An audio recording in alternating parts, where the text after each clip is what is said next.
하나님의 말씀은 요한복음 2장 14절에서 17절입니다. 요한복음 2장 14절에서 17절입니다. 함께 합독합니다. 성전 안에서 소와 양과 비둘기 파는 사람들과 돈 바꾸는 사람들이 앉아 있는 것을 보시고 노끈으로 채찍을 만드사 양이나 소를 다 성전에서 내쫓으시고 돈 바꾸는 사람들의 돈을 쏟으시며 상을 엎으시고 비둘기 파는 사람들에게 이르시되 이것을 여기서 가져가라. 내 아버지의 집으로 장사하는 집을 만들지 말라 하시니 제자들이 성경 말씀에 주의 전을 삼아하는 열심히 나를 삼키리라 한 것을 기억하더라. 아멘. 할렐루야. 예수님께서 가나 혼인잔치의 표적을 보여주시고 나서 제자들과 함께 예루살렘으로 올라갑니다. 이제 절기 때 예루살렘에 성전에 가게 되거든요. 항상 가는 건 아니지만 이제 보통은 절기 때들 많이들 성전을 찾게 됩니다. 그 올라간 상황 가운데 성전 안에서 이제 장사하는 그런 모습을 보게 되죠. 다른 공간 복음에서는 이 사건이 거의 뒤쪽에 나와요. 그러니까 예수님의 사역의 후반부에 나오는데 요한복음에서만큼은 가장 앞에 먼저 배치되어 있습니다. 성전 정화 사건이라고 그러죠. 예수님의 사역은 항상 하나님의 뜻대로 움직여졌다 이렇게 보는 것이 정확하고, 예수님은 자기의 생각으로 움직여지지 않고 하나님의 말씀에 순종하면서 움직였다는 사실을 우리가 늘 기억하고, 우리가 이제 예수님을 만났으면 내 생각과 내 뜻이 있고 내 철학이 있고 내 계획이 있다 할지라도 때로는 하나님께서 우리가 가기 원하지 않는 길을 가게 하실 때도 그 길을 걸어갈 수 있는 그런 순종의 믿음이 여러분들에게 있어야 되는 줄 믿습니다. 그래야 아버지의 뜻이 이루어지는 것이에요. 믿음이라고 하면서 늘 내 멋대로 하고 내 생각대로 하면 거긴 역사가 일어날 수 없습니다. 분명히 이게 다 아버지의 뜻이면 아버지의 뜻대로 순종해야 되는 게 맞습니다. 원망하고 불평하는 마음을 내려놓으시고 하나님께서 우리에게 무엇을 원하시고 바라시는지를 분명히 기억하고 그 길을 걸어가야 될 줄 믿습니다. 기도하게 하실 때 기도하는 것이 가장 기쁜 일인 줄 믿습니다. 어려운 일이지만 분명히 하나님께서 저희 가정 가운데 또 저와 제 아내에게 듣고 싶은 기도가 있으실 것이 분명하고요. 또 우리 교회를 향해서 하나님께서 기도하게 하시는 줄 믿습니다. 그걸 놓치지 마십시오. 어떻게 됐든 그게 끈이 돼서 하나님께 간절히 부르짖고 기도하는 그 시간 가운데 하나님께서 반드시 우리 교회를 향한 선한 역사를 이루실 줄 믿습니다. 그렇게 해서 하나님께서 성전에 들어가셨어요. 장사하는 게 이렇게 크게 잘못된 일은 아니잖아요. 근데 예수님께서 그걸 다 둘러 엎으십니다. 성전이라는 것은 하나님과 인간 사이의 온전한 회복을 이루게 하시기 위해서 우리에게 허락하신 기구죠. 그런데 그곳에서 이제 장사를 하고 있어요. 근데 중요한 것은 하나님은 늘 중심을 보십니다. 중심이 뭐냐가 중요하죠. 단순히 정말 살기 어렵고 힘들어서 와서 장사를 한다거나 아니면 선교라든가 그런 명분이 있다던가, 우리 여선교에서도 장사하셔도 됩니다. 근데 그걸 장사해서 회비를 늘려서 먹고 노는 데 쓰면 안 되고 선교를 해서 쓴다면 충분히 가능한 일이죠. 근데 오늘 여기서 장사하는 이 사람들은 그런 마음이 아니었어요. 하나님을 위해서 사용하려고 한 것이 아니라 자신들의 유익을 구한 것이죠. 더군다나 더 깊은 내막에는 이 성전을 주되게 사용하는, 그러니까 종교 지도자들이죠. 머리에 있는 사람, 위에 있는 사람들이 하나님이 주인 되시는 성전에서 자기들이 주인 행세를 하는 거예요. 장사를 시키게 하고 거기에서 자신들이 이익을 추구하는 거예요. 그러니까 이 장사하는 사람들은 또 뭐 해야 돼요? 그 사람들에게 뭐 세금은 아니지만 뒷돈을 바쳐야 되니까 더 비싸게 파는 거죠. 그러니까 서로 다 이 성전 안에서 지금 장사하는 이 일이 먹고 살기 위해서 아니면 그보다 더 큰 이익을 취하기 위해서 자신의 욕심을 위해서 지금 이 일이 벌어졌다는 사실입니다. 그러니까 겉으로 보기에는 예수님이 너무 매몰찬 거 아니냐, 매정한 거 아니냐 그렇게 볼 수 있지만 예수님은 그들의 중심을 받고 지금 성전에서 일어나고 있는 그런 하나님을 경히 여기는 그런 중심을 보고 지금 예수님께서 이 모든 판을 뒤엎으시는 거예요. 겉모습만 보고 판단하면 안 됩니다. 하나님께서는 늘 우리의 중심을 보시죠. 성전은 기도하는 집이라 이렇게 말씀하셨어요. 기도하기 위해서 하나님께서 하나님과 인간의 관계를 회복시키기 위해서 제사를 드리고 기도하며 그렇게 하나님과의 관계를 깊이 하는 곳이 성전이었는데 이제 이스라엘 백성들이 또 어쩌면 전부는 아니지만 일부의 사람들이 자신들의 유익을 위해서 이 공간을 사용하고 있더라는 것이죠. 제가 바티칸인가요? 성지순례에 갔는데 와 하루에도 진짜 수억 벌겠더라고요. 사람이 그렇게 많이. 근데 예배 드리러 온 사람이 아니고 다 구경하러 우리도 구경하러 가서 와 정말 잘해놓긴 엄청 잘해놨더라고요. 시스템이 장난 아니에요. 근데 사람이 정말 많아요. 우리 땐 좀 덜한 건데도 그렇게 많더라고요. 거기는 이제는 성전이 아니고 그냥 장사하는 거예요, 장사. 하나님께서 우리에게 주신 것, 하나님께서 우리에게 원하시는 것, 하나님이 예수님을 십자가에 못 박으신 이유, 이걸 분명히 안다면 이런 일이 벌어지지 않을 것입니다.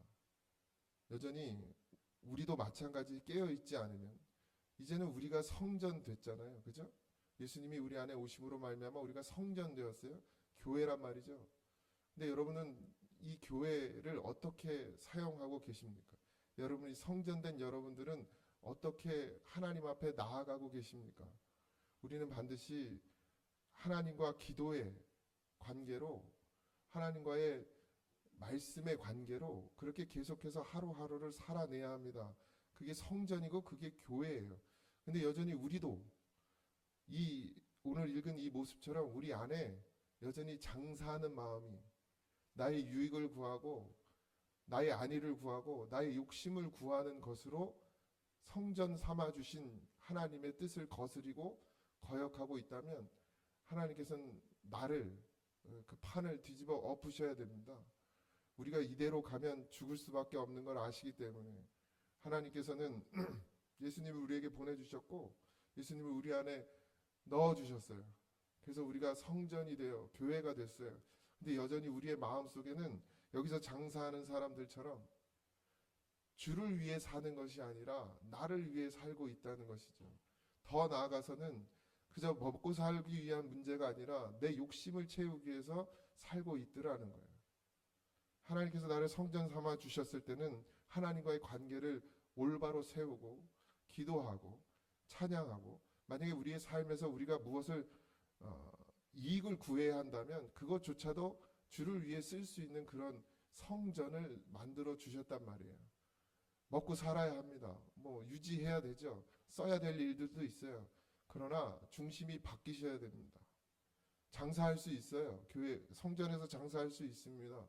정말 힘들고 어려워서 할 수 있겠죠. 예수님이 그랬다면 그를 쫓아냈을까요? 누구 한 사람이라도. 그런데 그게 아니었어요. 모두의 마음이 다 자기의 유익을 구한 것이죠. 여러분 우리는 이제 예수님으로 성전되고 교회되었습니다. 그러니 이제 나의 유익을 위해서 사는 것이 아니라 주를 위해 사는 믿음이 되어져야 합니다. 지금 그렇지 못하다 할지라도 늘 우리는 그걸 추구하고 그걸 위해서 기도해야 됩니다. 우리가 왜 벌어야 되나요? 목적이 다 달라야 된다고, 목적이 다 바뀌어야 된다고 했잖아요. 우리가 왜 먹고 마시느냐? 그냥 유지하고 살면서 이 땅 가운데서 가정을 이루고 자녀를 키우고 뭐 이런 삶을 위해서 그동안 살아왔다 할지라도 이젠 내가 예수를 만났고 주님이 나를 성전 삼아 주셨으니, 하나님께서 내 안에 거하시는 성전이 되었으니 이제는 우리의 삶의 목적이 달라져야 하죠. 분명합니다. 내가 먹고 마시는 것도 주를 위한 것이 돼야 하고, 내가 일을 한다고 하고 내가 돈을 번다고 해도 그건 주를 위한 것이 돼야 돼요. 바뀌어야 됩니다. 그렇지 않으면 엎어야 돼요. 엎어야 돼요. 예수님이 우리 안에 오셔서 엎어 주셔야 됩니다. 그런 믿음이 아니라면 무너져야 돼요. 다시 세워져야 합니다. 왜 예루살렘 성전이 무너지죠? 성전이 성전의 역할을 못하니까 하나님께서 다 무너뜨립니다. 돌 위에 돌 하나 남지 않게 하셨다고 했어요.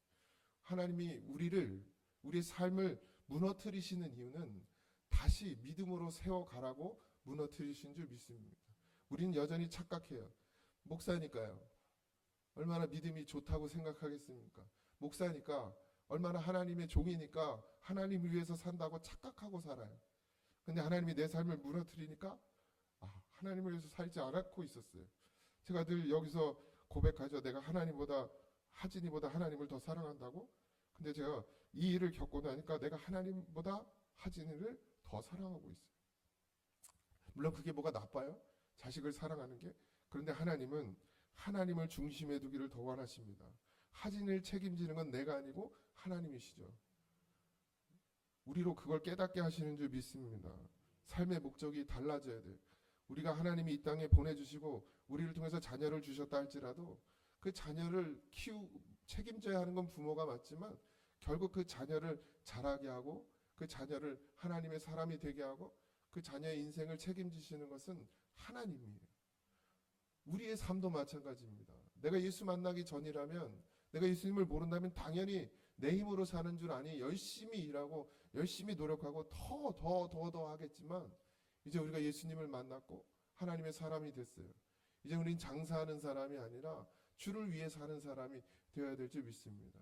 자기를 위해 일하는 자가 아니라 주를 위해 일하는 사람이 되어야 됩니다. 교회에서 봉사하는 것만 주를 위한 것이 아니죠.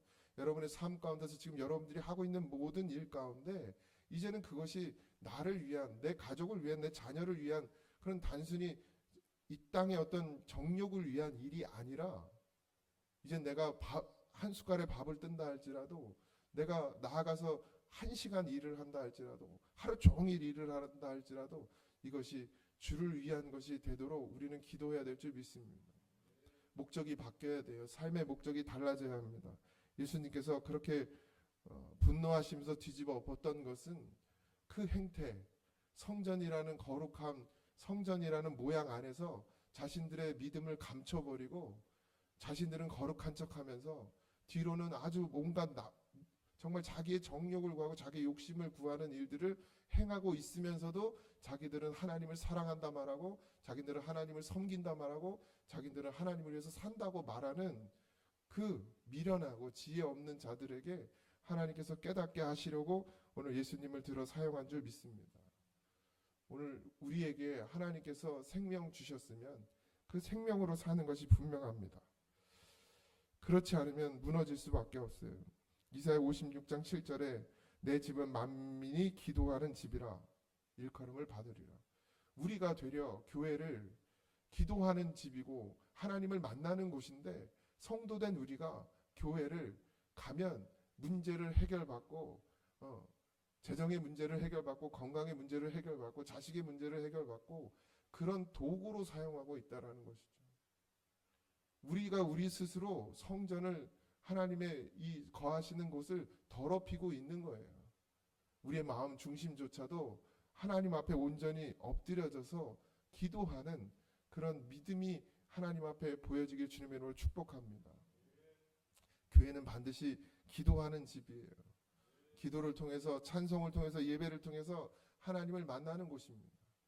이 큰 교회, 그리고 또 여러분의 각자의 교회가 그런 역할을 감당해내고 그런 기능을 잘 행해 나가는 그런 은혜가 있기를 소망합니다. 하나님께서 우리에게 예수님을 심어주신 데는 다 뜻이 있겠죠. 생명을 주시기 위함이죠. 다른 것을 주시기 위함이 아닙니다. 근데 그걸 쫓으면 신기하게도 하나님께서 우리의 모든 삶을 책임지시는 것을 다 봐요. 우리가 믿음만 있으면 굶어 죽을 것 같아도 굶어 죽지 않아요. 믿음만 가지고 하나님 바라보면 못 살 것 같은데 다 살게 하심을 있습니다. 여러분들도 그것이 간증이지 않습니까? 지금 여기는 이렇게 좀 부드럽게 나왔지만 마태복음 21장 13절에는 그들이 기도하는 집을 강도의 소굴로 만들었다 이렇게 표현하고 있습니다. 여러분 교회가 우리를 때문에 강도의 소굴이 되어서는 안 됩니다. 우리의 믿음이 순전하고 온전하고 진실된 믿음이 되어져서 정말 여기는 하나님을 만나는 곳이고 여기는 하나님께 기도하는 곳이고 여기는 하나님을 예배하는 곳이 되어지길 주님의 이름으로 축복합니다. 그것이 그저 그냥 뭐 좋은 악기들을 놓고 좋은 악기를 놓고 반주자가 열심히 반주하고 성가대가 찬양하고 찬양팀이 찬양하면 그 겉모습이 예배가 아니라 하나님은 늘 우리의 중심을 보십니다. 중심을 보십니다.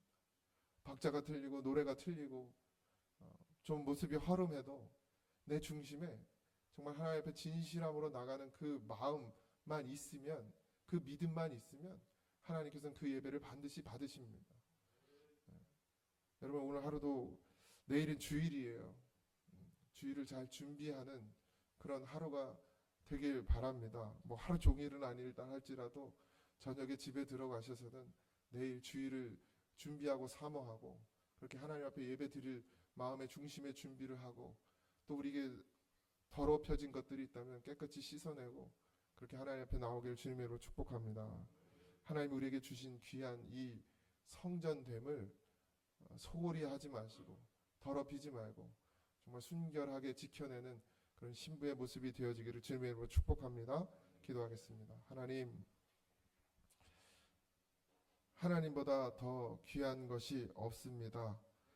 늘 그렇게 찬송하면서도 여전히 내 삶에서 하나님보다 귀한 것이 너무 많습니다. 주여 우리를 불쌍히 여겨 주시옵시고 이제 우리의 삶의 목적이 방향이 분명해지게 하여 주시옵시고 아버지의 뜻을 따라 이 땅 가운데 살아낼 때에 믿음을 잃지 않도록 우리를 붙잡아 주시옵시고 기도가 끊이지 않는 성도들이 되게 하셔서 하나님의 뜻을 이루어가는 삶이 되어지도록 축복하여 주시옵소서. 하나님 우리를 성전되게 하셨으니 이제는 더 이상 더럽히는 자가 되지 말고 순결하게 깨끗하게 지켜내는 믿음이 되게 하여 주시옵시고 하나님의 크신 은혜와 사랑 가운데 엎드려지는 믿음이 되게 하여 주옵소서. 우리 이 모든 것들이 가능하게 하기 위해 성령이 필요합니다. 하나님의 말씀이 필요합니다.